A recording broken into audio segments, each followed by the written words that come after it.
এবাৰ মোৰ এজন টিচাৰে মোৰ লগত এটা এক্সপেৰিমেণ্ট কৰিছিল। ছাৰে মোক কৈছিল যে তুমি অলপ সময়ৰ কাৰণে চকুটো বন্ধ কৰা।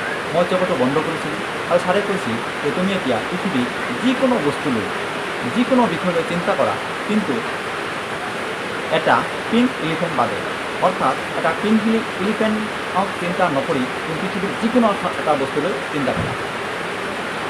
তেতিয়া মই সেইমতে চিন্তা কৰিছিলোঁ আৰু অলপ সময় পিছত ছাৰে কৈছিল এতিয়া চকুটো তুমি মেলা। এতিয়া মই চকুটো মেলিছিলোঁ আৰু ছাৰে মোক প্ৰশ্ন কৰিছিল তুমি কি চিন্তা কৰিলা?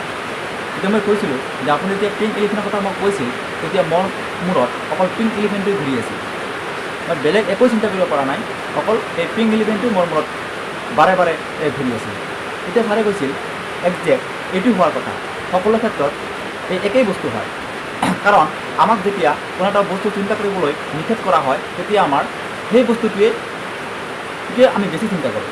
আমি যেতিয়া ভাবোঁ যে আমি এইটো বস্তুলৈ চিন্তা নকৰিম, তেতিয়া আমি কি কৰোঁ, সেইটো ভাবিবলৈ গৈ সেই বস্তুটোৱে আমি চিন্তা নকৰোঁ। সেইটো বহুতে আমাক ছাজেষ্ট কৰে যে তুমি পিংক এলিফেণ্টলৈ চিন্তা নকৰিবা, কিন্তু কি হয় আমি সেই পিংক এলিফেণ্টটোৰ কথাই চিন্তা কৰি কৰি দিনবোৰ পাৰ কৰি দিওঁ। আমি সেই মানে চিন্তাৰ পৰা, সেই ডিপ্ৰেছৰ পৰা, সেই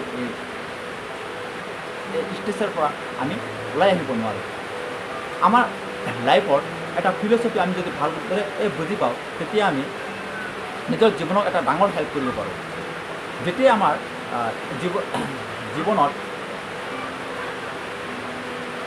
টেনশ্যন আহে, কি ফ্ৰাষ্ট্ৰেশ্যনে হওক, ডিপ্ৰেছেই হওক, তেতিয়া আমি সেই বস্তুটো চিন্তা কৰিব নালাগে যে মই এইটো চিন্তা নকৰিম। সেইটো চিন্তা কৰা বাদ দি আমি নতুন এখন কামত হাত দিব লাগে, যিটো কাম মোৰ ভাল লাগে। হয়তো আমি নতুন এখন প্ৰজেক্টৰ কাম হাতত ল'ব পাৰোঁ, হয়তো আমি খেল ধেমালি কৰিব পাৰোঁ, আমি মুভি চাব পাৰোঁ, আমি বন্ধুৰ লগত আড্ডা আদি সেই চিন্তাৰ পৰা, সেই ডিপ্ৰেছৰ পৰা, সেই এংগাৰৰ পৰা আমি ওলাই আহিব পাৰোঁ। কাৰণ যেতিয়া আমাক কোৱা হয় তুমি টেনশ্যন নল'বা, হয়তো দুচিন্তা নকৰিবা, তেতিয়া আমি কি কৰোঁ, সেইটো ভাবিবলৈ গৈয়ে দুচিন্তা কৰি পেলাওঁ।